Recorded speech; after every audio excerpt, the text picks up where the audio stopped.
Hello, my name is Larry Brooks. I'm a biology instructor at Dakota College at Botano, and this event is called iKnowledge, or iKnowledge. And what we're going to be doing today is taking a look at the anatomy, and no pun intended, taking a look at the anatomy of the eye. And so I've got an eye model in front of me right here. Again, this is a model of the eye, and then a little bit later on we're going to be doing a dissection on a sheep eye, which is identical to the human eye. So to start with, the eye is part of the nervous system. It is important in the sense of vision or sight. And if we take a look at the anatomy of the eye, okay, we can see that the eye is surrounded by a white coat or layer known as the sclera. Okay, we can also see attached to the eye these red bands right here. Okay, these are all muscles, and they are referred to as extrinsic muscles because they lie outside of the eye, and they are important in the movement of the eyeball. And there are a total of 6 extrinsic eye muscles. Towards the back of the eye, this would be the posterior portion right here, we see a large nerve called the optic nerve, and it's this structure right here that's responsible for transmitting impulses to the brain. The brain receives those impulses and then creates visions. Okay, so what I'm going to do is remove the top of the eye so that we can get into its anatomy.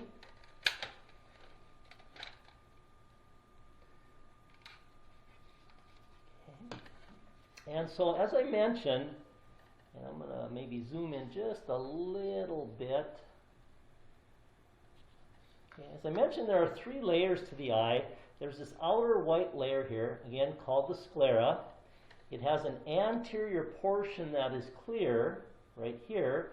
This is called the cornea. Okay, so the sclera is just continuous with the cornea and together makes up the outer layer or coat of the eye.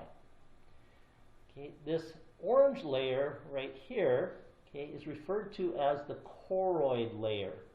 Okay, and it extends from the posterior or back of the eye all the way to the anterior or front of the eye, and the only opening in the choroid is this little tiny opening right here, which is called the pupil. Okay, the pupil is important in the transmission of light back to the retina. Okay, and this inner orange layer right here would be the retina. This is where the photoreceptors are found that allow us to pick up light impulses and then transmit them to the brain. So again, we have 3 layers to the eye. We have the outer one called the sclera, okay, and the anterior portion of it is called the cornea. We have this middle layer right here called the choroid. It's kind of a pigmented layer. And then we have the inner layer called the retina. Okay, if we were to remove the cornea, okay, what we find, okay, is a pigmented portion of the eye. This is again part of the choroid layer. This pigmented portion is called the iris. And the opening in the iris right here is called the pupil. Okay, again, the pupil is important in the transmission of light. The iris acts as kind of a diaphragm to regulate the diameter of the pupil. So in bright conditions, the pupil gets smaller, and in darker conditions, the pupil gets larger. Okay. Behind the iris is this proteinaceous crystalline structure called the lens. Okay, and the lens can actually change its shape to accommodate for the distance an object is from our eye. The lens is held in place by some suspensory ligaments that are attached to the choroid body. Okay, I'm going to put the lens back in place. Whoops. Put the lens back in here. And then we'll put the iris back in place. And then we'll put the cornea back in place. Okay. All right. Another feature about the eye, and we're going to see this when we get into the sheep eye, is that there's this posterior compartment right here, and then in front of the lens, okay, in between the lens and the cornea is an anterior compartment. And those two compartments are filled with fluid. The fluid in the anterior compartment is called aqueous humor. Okay, and as the name implies, aqueous, it's very watery, okay, very fluid. In the posterior compartment, however, we find a thick jelly-like material called vitreous humor. And the functions of the two humor are to maintain the shape of the eye and also to maintain a certain pressure inside of the eye. Okay, so that's the basic anatomy of the eye. Again, let's spend a little time reviewing. We have the outer layer called the sclera, okay, which has an anterior portion called the cornea that is important in the transmission and refraction of light. We have this middle layer called the choroid that has an anterior portion called the iris, and it's in the iris where we find a little opening called the pupil. Right behind the pupil is the lens, and then the the innermost layer is called the retina. And again, that's where the photoreceptors, the rods and cones are found. There are two compartments to the eye, the posterior compartment, which contains vitreous humor, and then the anterior compartment, which contains aqueous humor. Okay, so I'm going to pause the video for just a little bit. Okay, at this time, what I'd like you to do is to get your dissecting tools, your dissecting tray, some surgical gloves, and one of the sheep eyes that was sent to you.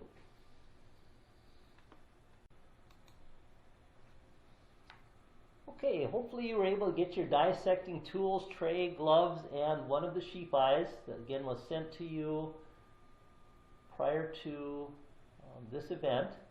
And so what I've got here is a sheep eye. Okay, I did have to cut some tissue off the eye so that I just end up with the eyeball.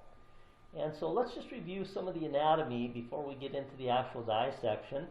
Okay, so again, the white of the eye, this outer layer right here, is called the sclera, made up of tough, very tough white fibrous connective tissue. This anterior portion right here that's clear, okay, it looks like it's dark, and that's because the iris lies underneath it. But this anterior portion that's clear, this is the cornea. And then if I flip the eye over, okay, I can see this little nerve right here. Okay, that is called the optic nerve. And again, that's the nerve that transmits impulses to the brain, which sorts out those impulses and creates an image. Okay, so the first step in the eye dissection is to make sure you have a sharp scalpel. Okay, remember that the eye is under pressure, so you're not going to want to press real hard on the eye, because as soon as you penetrate the sclera and you get into that posterior compartment, you're going to end up with a lot of that fluid shooting out at you. So you have to be very careful. This scalpel here has a point on it, and so what I'm going to do is just stick the point of my scalpel gently into the eye, and then right behind the cornea, I'm going to make an incision all the way around the eye. And I don't know if you can see that or not, but there's a lot of fluid that's kind of oozing out. And again, that fluid is very important to maintain the shape and pressure inside the eye. There's actually a disease called glaucoma, where too much pressure builds up in the eye, it pushes back on the retina, and damages the photoreceptors, which can lead to blindness. Okay, so I'm just continuing my incision right behind the cornea.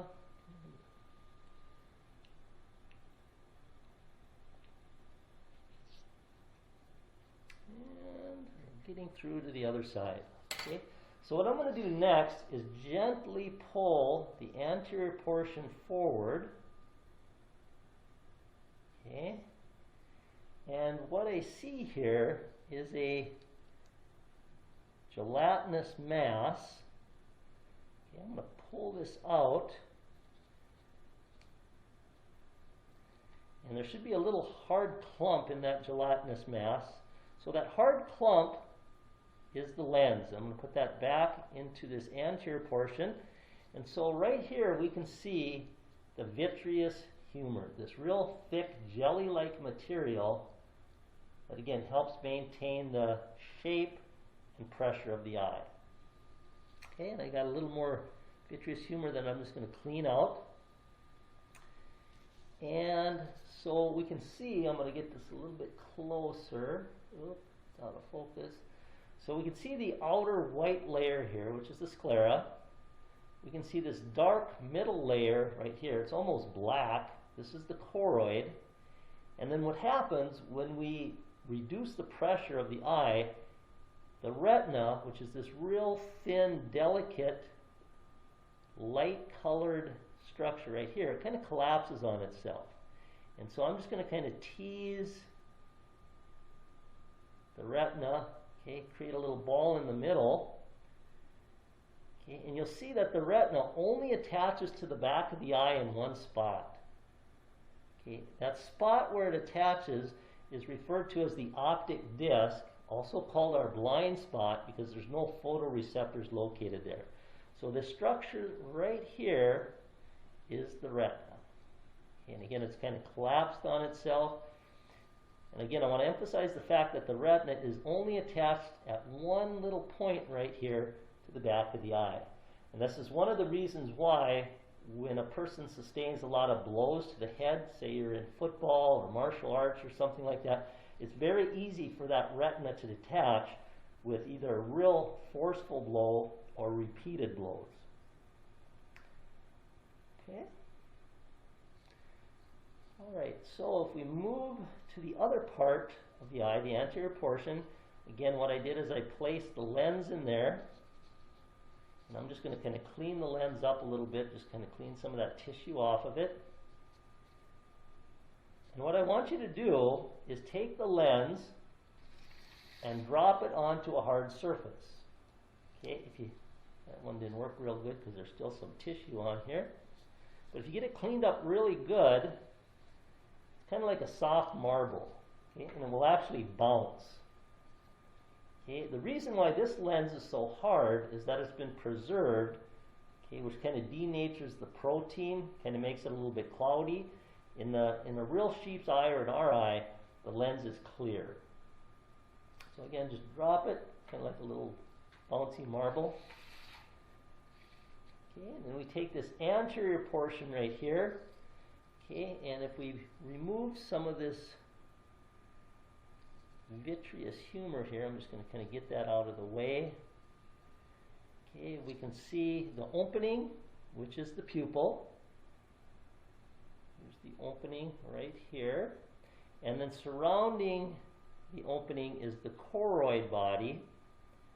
The anterior portion of this is called the iris, which gives the eye its color. And in humans, it's usually either brown, blue, or green, or hazel. And if you look really closely at the choroid body, you'll see a bunch of little muscles. Okay? Those muscles are important in controlling the diameter of the pupil and also regulating the shape of the lens. So that concludes our dissection of the sheep eye.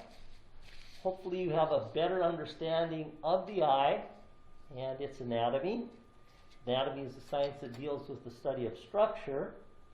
And also, hopefully you have a little better understanding of how the eye works.